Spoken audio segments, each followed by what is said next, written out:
Hello students and welcome to part 7 of your CG Board Class 10 Science PYQ series। इस video में हम लोग chapter 9 and 10 के previous years questions को deal करेंगे। चैप्टर 9 है मेटल्स एंड मेटलर्जी और इस लेसन से आपको टोटल 6 मार्क्स के क्वेश्चंस जो हैं वो एग्जाम्स में देखने के लिए मिलते हैं। अब 2022 में एक क्वेश्चन आया था what is corrosion and write any 2 methods to prevent corrosion. अब 6 मार्क्स का जो क्वेश्चन होता है उसमें से आउट ऑफ 6 में 3 मार्क्स का ये क्वेश्चन जो है वो पूछा गया था। तो कोरोजन का डेफिनेशन एकदम इंपॉर्टेंट है, आपको याद करना ही करना है और मेथड ऑफ प्रिवेंशन याद करना है एंड इसके अलावा फैक्टर्स अफेक्टिंग कोरोजन या फिर जिनके वजह से कोरोजन होता है वो सारे कॉजेज़ को आपको याद करना है। तो पहले देख लेते हैं डेफिनेशन। कोरोजन क्या है? ग्रेजुअल डिस्ट्रक्शन ऑफ मेटल्स का ग्रेजुअली डिस्ट्रक्ट होना केमिकल रिएक्शंस होने की वजह से जो कि इन्वायरमेंट में प्रेजेंट एयर एंड मॉइस्चर की वजह से होता है। और इसका एग्जांपल है रस्टिंग ऑफ आयरन, यानी कि जो आयरन है उस पर रस्ट लगता है ना, जंग लग जाता है, वो एयर और मॉइस्चर के प्रेजेंस में होता है और ये एक टाइप का केमिकल रिएक्शन है और इसी को ही कोरोजन बोलते हैं। अब उसके बाद मेथड ऑफ प्रिवेंशन देखेंगे तो एक हो गया बैरियर प्रोटेक्शन, यानी कि जैसे आप देखे होगे मेटल के जो भी सब्सटेंस होते हैं, कोई भी चीज़ें बनी हुई होती हैं, उनके ऊपर एक प्रोटेक्टिव लेयर लगाया जाता है जैसे पेंट या फिर ग्रीस का। इसके वजह से वो एयर और मॉइस्चर के कॉन्टैक्ट में नहीं आते हैं और उनमें रस्ट नहीं लगता है। देन इलेक्ट्रोप्लेटिंग, इसमें क्या करते हैं कि जो आयरन है उसका जो सरफेस है उसको कोट करते हैं दूसरे मेटल से, जैसे कि टिन से, निकल से या फिर क्रोमियम से। तो ये सारे मेटल्स कोरोड हो जाएंगे और आयरन जो है वो बच जाएगा।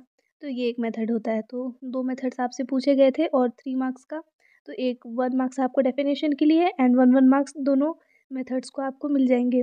देन उसके बाद एक क्वेश्चन आया था difference between mineral and or. ये क्वेश्चन 6 मार्क्स का आया था, कंप्लीट 6 मार्क्स में, और बोला है 3 डिफरेंस लिखने के लिए। तो मिनरल का और ओर का डिफरेंस, सबसे पहले तो दोनों का डेफिनेशन लिख देंगे। मिनरल्स क्या होते हैं? नेचुरली अकरिंग इनऑर्गेनिक सब्सटेंस, जिनका कि डेफिनेट केमिकल कंपोजिशन होता है। और ओर क्या होते हैं? तो ये मिनरल्स ही होते हैं लेकिन इनमें से मेटल्स को प्रॉफिटेबली एक्सट्रैक्ट किया जा सकता है। तो मिनरल्स में भी मेटल्स प्रेजेंट होते हैं और ओर में भी, लेकिन डिफरेंस क्या है कि ओर में ज़्यादा अमाउंट में प्रेजेंट होते हैं, मिनरल्स में कम। तो यहाँ मिनरल से प्योर मेटल को ऑब्टेन करना डिफ़िकल्ट है, लेकिन ओर्स में से प्योर मेटल को ऑब्टेन करना ईजी होता है। देन मिनरल्स जो होते हैं उनमें किसी भी स्पेसिफिक मेटल का कंटेंट जो है वो हाई हो भी सकता है, नहीं भी हो सकता है, ठीक है, मे और मे नॉट। और वहीं ओर में देखेंगे तो एक स्पेसिफिक मेटल का स्पेसिफिक कंसेंट्रेशन उसमें प्रेजेंट होता ही होता है। देन मिनरल्स के एग्जांपल में लिमोनाइट और फील्ड्सपार है। ओर के एग्जांपल में बक्साइट और क्रायोलाइट है। इतना आपको याद करना है, इंपॉर्टेंट है मिनरल एंड ओर के बीच का डिफरेंस। जो प्रीवियस ईयर्स के क्वेश्चंस हैं मैं आपको बार बार भी बोली हूँ, हर एक पार्ट में बोली हूँ कि इन क्वेश्चंस को तो आपको स्टडी करना ही करना है। इनके अलावा एक्स्ट्रा में आपको जो टॉपिक स्टडी करने हैं वो भी मैं आपको बता रही हूँ, तो उन चीज़ों को भी आपको करते हुए चलना है। अच्छा, यहाँ से एक मिस्टेक हो गया, 3 मार्क्स का ही ये क्वेश्चन था, मतलब टोटल जो ये क्वेश्चन है ना वो 6 मार्क्स का आया था। तो 3 मार्क्स आपको इन डिफरेंस का एंड 3 मार्क्स आपको ये वाले क्वेश्चन का मिला है। सेकेंड पार्ट है ए और बी करके। तो इस पार्ट में आपसे पूछा है एक्टिविटी सीरीज़ का डेफिनेशन और उसके बाद आपको लिखना है एक मोस्ट रिएक्टिव मेटल का नाम और एक लीस्ट रिएक्टिव मेटल का नाम। इसके लिए 1 मार्क्स, इसके लिए 1 मार्क्स और इसके लिए 1 मार्क्स। तो एक्टिविटी सीरीज़ का डेफिनेशन इंपॉर्टेंट है, ये क्वेश्चन भी इंपॉर्टेंट है, आपको याद करना ही करना है। तो एक्टिविटी सीरीज़ क्या होता है? ये ऑब्टेन किया जाता है by placing metals in decreasing order of reactivity.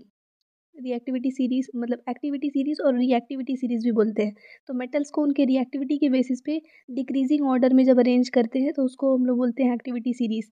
तो सबसे टॉप में जो होगा वो आप बोलोगे सबसे ज़्यादा रिएक्टिव है, और जैसे जैसे नीचे जाते जाएंगे ना तो मेटल्स का रिएक्टिविटी कम होते जाएगा। अब सबसे टॉप में लिथियम प्रेजेंट होता है और ये मोस्ट रिएक्टिव मेटल है, और बॉटम में प्लैटिनम प्रेजेंट होता है और ये लीस्ट रिएक्टिव मेटल है। तो 1 मार्क्स इस डेफिनेशन का, 1 मार्क्स आप ये नाम लिखें और 1 मार्क्स आप ये नाम लिखें, तो बहुत ईजिली आप मार्क्स गेन कर सकते हैं साइंस में, क्योंकि short and to the point answers लिखने होते हैं। देन हम लोग आते हैं 2023 में। यहाँ पे पूछा है difference between roasting and calcination, और उसके बाद में फिर केमिकल इक्वेशंस सिर्फ लिखने हैं इन दोनों रिएक्शंस के। तो ये वाला क्वेश्चन आपका 3 मार्क्स का हो जाएगा, ये 1 एंड हाफ, ये भी 1 एंड हाफ। अब ये डिफरेंस भी इंपॉर्टेंट है, इसको भी आपको याद करना है। तो रोस्टिंग होता है ऑक्सीजन के प्रेजेंस में अकर होता है, मतलब ऑक्सीजन प्रेजेंट होना चाहिए, और कैल्सिनेशन में ऑक्सीजन एब्सेंट होना चाहिए। देन रोस्टिंग में इसका यूज़ करते हैं सल्फाइड ओर्स को ऑक्साइड्स में कन्वर्ट करने के लिए। सल्फाइड से ऑक्साइड में कन्वर्ट करने के लिए रोस्टिंग यूज़ होता है, लेकिन कैल्सिनेशन क्यों यूज़ होता है? मॉइस्चर रिमूव करने के लिए, वोलेटाइल इम्प्योरिटीज़ जो होते हैं उसको रिमूव करने के लिए। देन उसके बाद रोस्टिंग सल्फाइड ओर्स के लिए ही यूज़ होता है और कैल्सिनेशन कार्बोनेट और हाइड्रोक्साइड ओर्स के लिए यूज़ होता है। तो ये हो गया इन दोनों के बीच का डिफरेंस और 3 मार्क्स का ये क्वेश्चन। देन आपको सिर्फ केमिकल इक्वेशंस लिखने हैं कुछ रिएक्शंस के। तो पहला रिएक्शन बोला था reaction of iron with water vapour. तो आयरन Fe और वाटर वेपर यानी कि H2O लिखेंगे, वाटर है तो H2O ही लिखेंगे, दोनों का रिएक्शन होगा।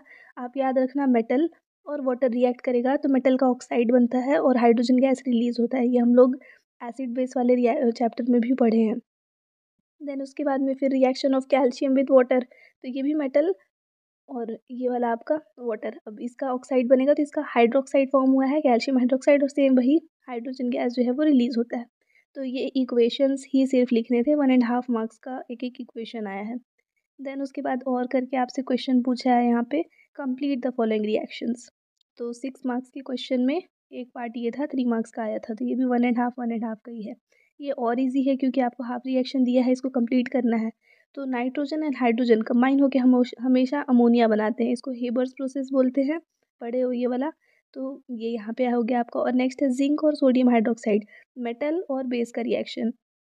हाइड्रोजन गैस तो रिलीज कर दिया है, बाकी चीज़ों का आपको कंबाइन कर देना है। तो ये बनेगा सोडियम जिंकेट, Na2ZnO2।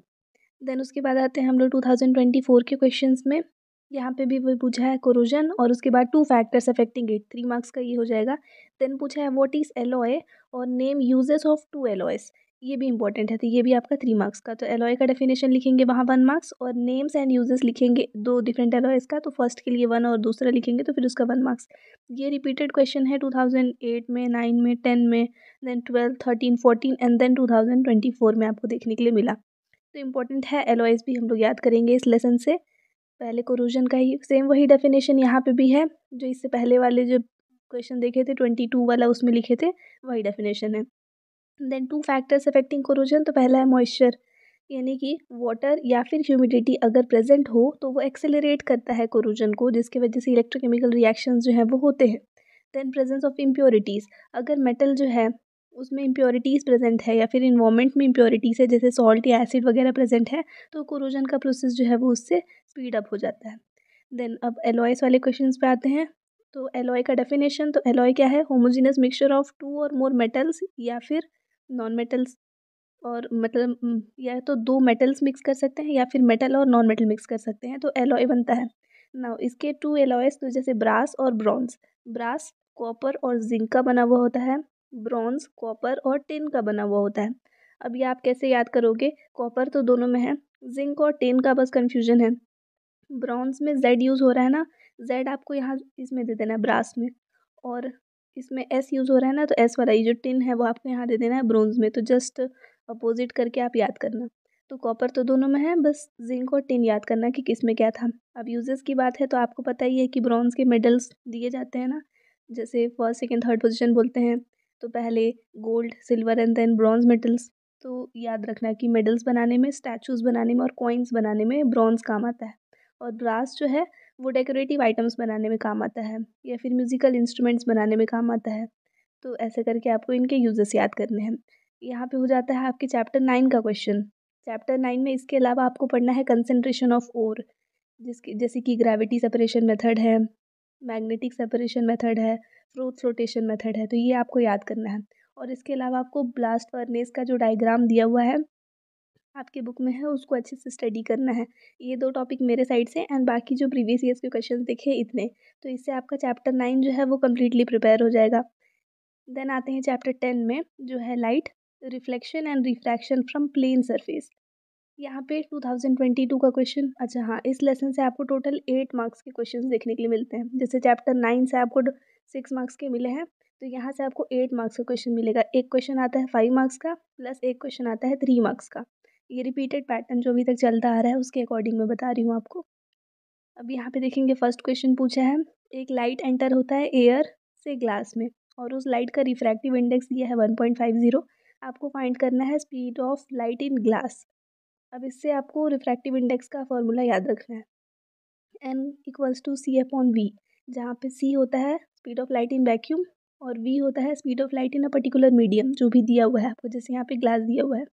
तो क्वेश्चन में आपके रिफ्रैक्टिव इंडेक्स का वैल्यू दिया है, speed of light in vacuum यानी कि c का वैल्यू दिया हुआ है।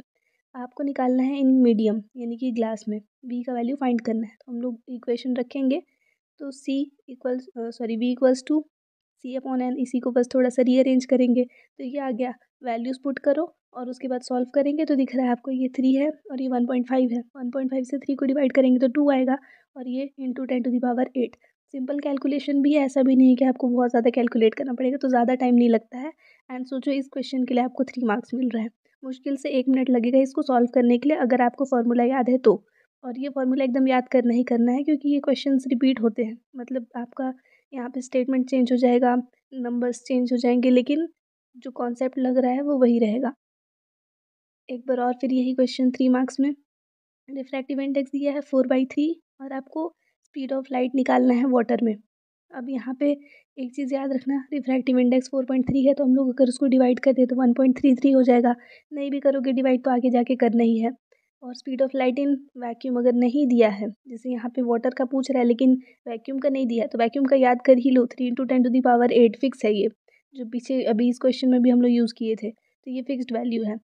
आपको निकालना है फिर मीडियम में v का वैल्यू, फिर वही यूज़ करेंगे, सेम वही v इक्वल्स टू c/n हो जाएगा। तो ये c का वैल्यू और ये n का वैल्यू डिवाइड करेंगे तो आ जाएगा आपका 2.25 इंटू 10⁸ मीटर पर सेकेंड।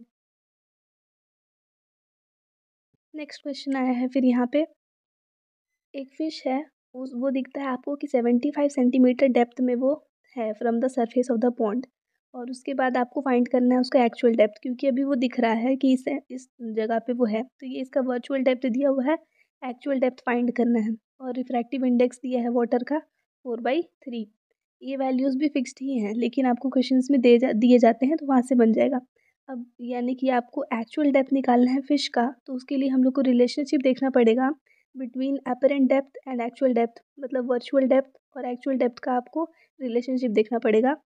और रिफ्रैक्टिव इंडेक्स भी दिया हुआ है, तो फॉर्मूला क्या होता है, वर्चुअल डेप्थ का is equal to actual depth upon refractive index. तो वर्चुअल डेप्थ का वैल्यू है और एक्चुअल का भी है। इस फॉर्मूला, मतलब ये जो फॉर्मूला है, इसमें जब पुट करेंगे virtual depth is equal to actual upon refractive index, तो आपको रीअरेंज करना है, क्योंकि एक्चुअल निकालेंगे तो आप ये यहाँ ले आओ, तो फॉर्मूला क्या हो जाएगा, वर्चुअल अपॉन मतलब virtual multiplied by refractive index. तो वर्चुअल डेप्थ है 75, मल्टीप्लाई करेंगे 4/3 से, तो ये हम लोग 75 लिए मल्टीप्लाइड बाई 4/3, 3 से कट हो जाएगा, ये 25 आएगा, तो 25 इंटू 4 करना है, तो वही यहाँ पे किया है 25 इंटू 4 यानी कि 100 सेंटीमीटर। तो एक्चुअल डेप्थ है फिश का 100 सेंटीमीटर। बहुत ज़्यादा डिफिकल्ट कैलकुलेशन तो दिया नहीं, ईजी सा था। अगर आपको 3 का टेबल याद है तो बन ही जाएगा, एंड 3 का तो लगभग सबको याद रहता ही है, तो बहुत ज़्यादा डिफिकल्ट कैलकुलेशंस तो नहीं आते हैं। इस लेसन से न्यूमेरिकल्स आने के चांसेस ज़्यादा हैं इस बार, तो आपको इसको पढ़ना ही है, लेकिन ऐसा नहीं होगा कि बहुत ज़्यादा डिफिकल्ट आ जाए क्वेश्चन, तो ईजिली बन जाएगा। देन आपसे पूछा है what is refractive index and right it's formula और डिफाइन रिफ्रैक्शन ऑफ लाइट। ये क्वेश्चन आपका 5 मार्क्स का, तो रिफ्रैक्टिव इंडेक्स और उसके फॉर्मूला लिखेंगे, यहाँ पे 3 मार्क्स है, और रिफ्रैक्शन का डेफिनेशन 2 मार्क्स का आपका आया है। रिफ्रैक्टिव इंडेक्स क्या होता है, ratio of speed of light in vacuum to speed of light in medium, जो कि अभी हम लोग देखे भी थे, n इक्वल्स टू c/v लिख रहे थे, तो speed of light in vacuum upon speed of light in medium, ये इसका फॉर्मूला हो गया। ये क्या करता है रिफ्रैक्टिव इंडेक्स, तो मेजर करने के काम आता है कि लाइट जो है वो कैसे और कितना बेंड हो रहा है जब वो एक मीडियम से दूसरे मीडियम में एंटर होता है। देन रिफ्रैक्शन क्या है, तो रिफ्रैक्शन है bending of light as it passes from one transparent medium to another, और ये इसलिए भी बेंड होता है क्योंकि उसका जो ऑप्टिकल डेंसिटी होता है दोनों मीडियम का वो डिफरेंट होता है, और जो लाइट है उसका स्पीड जो है वो चेंज हो जाता है इस डिफरेंस की वजह से। तो ये हो गया डेफिनेशन, आपको याद करना ही है रिफ्रैक्टिव इंडेक्स का डेफिनेशन। मैं आपसे बार बार बोल भी रही हूँ कि जो प्रीवियस क्वेश्चंस हैं इनको आपको छोड़ना नहीं है, इन सबको ही आपको याद करना है। देन डिफरेंस बिटवीन वर्चुअल और रियल इमेज 3 मार्क्स का आया है, तो 3 डिफरेंस ही लिखेंगे। यहाँ पे मैं 4 लिखी हूँ ताकि आपको जो 3 ईजी लगे वो 3 आप याद कर लो। तो रियल इमेज जो है वो कहाँ बनता है, हमेशा बनेगा जब ray of light actually converge होता है किसी पॉइंट पे, लेकिन वर्चुअल इमेज बनता है जब रे ऑफ लाइट अपीयर होता है कि वो डाइवर्ज हो रहा है किसी पॉइंट पे। देन रियल इमेज जो है वो स्क्रीन पे प्रोजेक्ट किया जा सकता है, लेकिन वर्चुअल इमेज को प्रोजेक्ट नहीं कर सकते। रियल इमेज जो है वो जिस साइड में लाइट सोर्स है उसी साइड में लोकेटेड रहता है, और वर्चुअल इमेज लाइट सोर्स के अपोजिट साइड में लोकेटेड रहता है। देन रियल इमेज हमेशा इन्वर्टेड बनता है और वर्चुअल इमेज हमेशा अपराइट या फिर इरेक्ट बनता है। नेक्स्ट आएंगे हम लोग नेक्स्ट क्वेश्चन, ये भी 3 मार्क्स का आया है, 2018 में भी पूछा था, फिर यहाँ पे रिपीट हुआ। तो आप कैसे आइडेंटिफाई करोगे कि प्लेन मिरर, कॉनकेव मिरर और कॉन्वेक्स मिरर कौन सा है? By observing image formed by them. Image बनने से आप कैसे डिफरेंस बताओगे कि कौन सा प्लेन मिरर है, कौन सा कॉनकेव है, कौन सा कॉन्वेक्स है। इसके अलावा यही क्वेश्चन ऐसे भी आता है कि आप टच करके कैसे बताओगे। तो प्लेन मिरर हम लोग टच करेंगे तो वो हर साइड से प्लेन मिलेगा। कॉनकेव को टच करेंगे तो अगर आपको याद है तो वो बीच में टेपर होगा पतला और साइड साइड में वो मोटा होगा, तो उससे पता चल जाएगा। कॉन्वेक्स को टच करेंगे तो वो बीच में मोटा होगा और साइड साइड में पतला, तो उससे पता चल जाएगा। तो ये हो गया इनके बीच का डिफरेंस बाई टचिंग देम। और बाई ऑब्जर्विंग द इमेज ये पूछा है, तब उसके लिए क्या कर सकते हैं, अगर इमेज का जो साइज़ है, sorry, if the image of the object is placed in front of the mirror is erect end of same size. अगर जो इमेज बना है ऑब्जेक्ट का वो मिरर के सामने है, इरेक्ट है और सेम साइज़ का है, तो वो मिरर प्लेन मिरर है।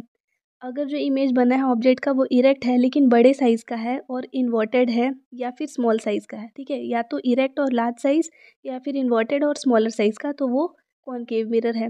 और अगर जो इमेज बना है ऑब्जेक्ट का वो हमेशा इरेक्ट है और स्मॉलर देन द ऑब्जेक्ट, तब वो मिरर जो है वो कॉन्वेक्स मिरर है। तो ये हो गया इमेज को कैसे देख करके आप बता सकते हो कि मिरर कौन सा है। देन नेक्स्ट क्वेश्चन, क्योंकि हर बार मैं बताई हूँ 8 मार्क्स का, तो ये तो 3 मार्क्स का आपका हो गया। देन 5 मार्क्स में आपसे पूछा है यहाँ पे what is reflection of light, ये डिफाइन करने। देन लॉ बताना है आपको विथ डायग्राम और 2 एग्जांपल डेली लाइफ में। तो रिफ्लेक्शन ऑफ लाइट क्या है, पहले उसका डेफिनेशन। तो रिफ्रैक्शन का डेफिनेशन तो याद करना है, साथ में रिफ्लेक्शन भी। तो रिफ्लेक्शन क्या है, phenomena of bouncing back of light in the same medium on striking the surface of any object is called reflection of light. Then law बताना है, तो 2 लॉ हैं टोटल रिफ्लेक्शन के, एक तो ये कि angle of incidence is always equal to angle of reflection, और दूसरा लॉ क्या है, इंसिडेंट रे नॉर्मल और रिफ्लेक्टेड रे जो होता है वो सेम प्लेन पे लाई करता है। अब ये लॉ आपको डायग्राम दे के समझाना है और उसके बाद डेली लाइफ में एग्जांपल्स भी देने हैं। तो ये डायग्राम हो गया इसका, ये आपका मिरर है और यहाँ पे जब भी लाइट पड़ रहा है तो एक इंसिडेंट रे है, तो इंसिडेंट एंगल और रिफ्लेक्टेड एंगल इक्वल होगा, ये फर्स्ट थिंग हम लोग बता दिए। दूसरा, इंसिडेंट रे, रिफ्लेक्टेड रे और नॉर्मल तीनों सेम प्लेन पे लाई करता है, वो भी यहाँ से दिख रहा है। देन 2 एग्जाम्पल आपके डेली लाइफ में, तो एक तो आप अपना इमेज देख पाते हो मिरर के सामने खड़े होकर के, ये रिफ्लेक्शन ऑफ लाइट की वजह से है। और कोई भी ऑब्जेक्ट का क्लियर इमेज जो है वो जैसे काम वाटर है तो वाटर के ऊपर उसका क्लियर इमेज बन पाता है, ये भी रिफ्लेक्शन ऑफ लाइट की वजह से है। तो ये भी हो गया। अब इतना क्वेश्चन आपका ये 5 मार्क्स का आया था। देन 5 मार्क्स का क्वेश्चन तो हमेशा ऑब्जेक्टिव मतलब सॉरी ऑप्शन के साथ आता है। तो यहाँ पे ऑप्शन में आपसे पूछा था टोटल इंटरनल रिफ्लेक्शन क्या है, रे डायग्राम से हेल्प से एक्सप्लेन करने, और कंडीशंस क्या है उसकी। तो पहले डेफिनेशन लिखेंगे कि जब भी ray of light denser medium से रेयर मीडियम में जाता है तो जो एंगल ऑफ इंसिडेंस है वो क्रिटिकल एंगल से अगर ज़्यादा हो जाए तो जो लाइट है वो टोटली यहाँ पे रिफ्लेक्ट हो जाता है, मतलब इंटरनली रिफ्लेक्ट हो जाता है पूरा का पूरा वो डेंसर मीडियम में। इसको ही बोलते हैं टोटल इंटरनल रिफ्लेक्शन। अब यहाँ पे नेसेसरी कंडीशंस क्या क्या हैं, तो लाइट जो है वो हमेशा डेंसर से रेयर मीडियम में पास होना चाहिए और इंसिडेंट एंगल जो है वो क्रिटिकल एंगल से ज़्यादा होना चाहिए, ये 2 कंडीशंस है। और डायग्राम बोला है यहाँ पे रे डायग्राम, तो ये यहाँ पे बना हुआ है, ये डेंसर मीडियम है इधर और रेयर मीडियम है, ये आप नॉर्मल ड्रॉ किए, ये इंसिडेंट एंगल है और ये टोटली पूरा रिफ्लेक्ट हो जा रहा है। तो ये हो गया आपका टोटल इंटरनल रिफ्लेक्शन का। देन नेक्स्ट क्वेश्चन में आते हैं 2024 का। यहाँ पे पूछा है refractive index, relative refractive index और उसका फॉर्मूला। तो जो रिफ्रैक्टिव इंडेक्स होता है उससे अलग है, जैसे रिफ्रैक्टिव इंडेक्स को 2 टाइप में डिवाइड कर देते हैं, रिलेटिव और एब्सोल्यूट, दोनों ही एक एक बार पूछ लिया है। तो एब्सोल्यूट को ही नॉर्मल जो आप रिफ्रैक्टिव इंडेक्स का डेफिनेशन लिखे हो ना वो एब्सोल्यूट में लिख सकते हैं, लेकिन रिलेटिव का अलग है। रिलेटिव में आपको 2 मीडियम में रिलेट करना है, जैसे 1 मीडियम का रिफ्रैक्टिव इंडेक्स और दूसरे मीडियम का रिफ्रैक्टिव इंडेक्स, उसके रेशियो को बोलते हैं रिलेटिव रिफ्रैक्टिव इंडेक्स। तो second medium is to first medium, ये उसका फॉर्मूला हो जाएगा। 2 1 लिखे हैं तो 2 सेकेंड मीडियम के लिए और 1 फर्स्ट मीडियम के लिए। और जब एब्सोल्यूट निकाल रहे हैं तो वही speed of light in vacuum से speed of light in medium, तो ये वैक्यूम का और ये मीडियम का, तो n equals to c upon v हो जाएगा। देन उसके बाद आपसे पूछा रिफ्रैक्टिव इंडेक्स का डेफिनेशन, और विद फार्मूला। तो ये हम लोग पहले भी देखे थे 2022 में, वही रिपीट हुआ है तो वही लिख देंगे, क्योंकि 3 मार्क्स का क्वेश्चन तीनों सेट में अलग अलग रहता है ना, इसलिए 3 क्वेश्चन यहाँ पे दिखा। देन आपसे पूछा है रिफ्रैक्शन क्या है और वो रिफ्लेक्शन से अलग कैसे है, और 2 यूजेस बताने हैं आपको रिफ्रैक्शन के। तो एक बार रिफ्लेक्शन के लिए पूछ दिया 23 में, और 24 में रिफ्रैक्शन के लिए, तो आपको दोनों ही पढ़ना है। तो रिफ्रैक्शन का डेफिनेशन जो पहले देखे थे वही वाला है यहाँ पे। और ये जो बेंडिंग होता है वो किस वजह से होता है, जब वो लाइट जो है वो मीडियम चेंज कर रहा है तो ऑब्वियसली उसका स्पीड चेंज होगा, इस वजह से हो रहा है, तो वो भी लिख दिए। अब एग्जाम्पल, तो जो लाइट है वो बेंड होता है जब हम लोग एयर से वाटर में मूव हो रहे हैं, तो इस एग्जाम्पल भी हो गया। देन आपसे डिफरेंस पूछा है, तो डिफरेंस क्या है, रिफ्रैक्शन जो है उसमें जो लाइट है उसका डायरेक्शन चेंज होता है due to the change in speed of light और मीडियम दोनों चेंज होने की वजह से। लेकिन रिफ्लेक्शन क्या है, यहाँ पे लाइट जो है वो बाउंस बैक हो जाता है, क्योंकि उसका जो सरफेस है यहाँ पे वो चेंज ही नहीं हो रहा है। रिफ्रैक्शन में एक मीडियम से दूसरे मीडियम में जा रहा है, लेकिन रिफ्लेक्शन में मीडियम चेंज नहीं होता है। नाउ यूजेस पूछेंगे, तो रिफ्रैक्शन का यूज़ करते हैं हम लोग करेक्टिव लेंस में, जैसे कि रेटिना पे इजीली फोकस हो लाइट सही जगह पे। तो जैसे हम लोग पढ़े थे ना मायोपिया और मेट्रोपिया, मतलब लॉन्ग साइटेडनेस और शॉर्ट साइटेडनेस के रेक्टिफिकेशन में रिफ्रैक्शन यूज़ होता है वहाँ पे। देन रिफ्रैक्शन का यूज़ किया जाता है प्रिज्म में, ताकि लाइट को, वाइट लाइट जो होता है उसको सेपरेट कर सके कंपोनेंट कलर्स में, स्पेक्ट्रम क्रिएट करने के लिए। तो ये हो गया, यहाँ पे आपका कंप्लीट हो गया है चैप्टर 10 भी। चैप्टर 10 में इसके अलावा आपको एक्सरसाइज क्वेश्चंस को पढ़ना है, वो इंपॉर्टेंट है। एक्सरसाइज में भी सारे क्वेश्चंस नहीं पढ़ने हैं, कुछ है मैं आपको बता रही हूँ, नोट करते जाना। क्वेश्चन नंबर 4 पढ़ना जो रिफ्रैक्शन के ऊपर है। क्वेश्चन नंबर 5 पढ़ना, वो कॉन्सेप्ट बेस्ड क्वेश्चन है। क्वेश्चन नंबर 8 पढ़ना, वो क्रिटिकल एंगल के लिए पूछा गया है। देन 11 पढ़ना, वो भी कॉन्सेप्ट बेस्ड ही है। 14 पढ़ लेना, जिसमें एब्सोल्यूट और रिफ्रैक्टिव इंडेक्स का डिफरेंस पूछा है, तो डेफिनेशन यहाँ से जो लिख रहे हो ना, इसी को पॉइंट ऑफ डिफरेंस के फॉर्म में लिख सकते हैं। देन क्वेश्चन नंबर 16 पढ़ना, वो भी रीजनिंग का ही क्वेश्चन है, और इसके अलावा 19th क्वेश्चन है उसको पढ़ना।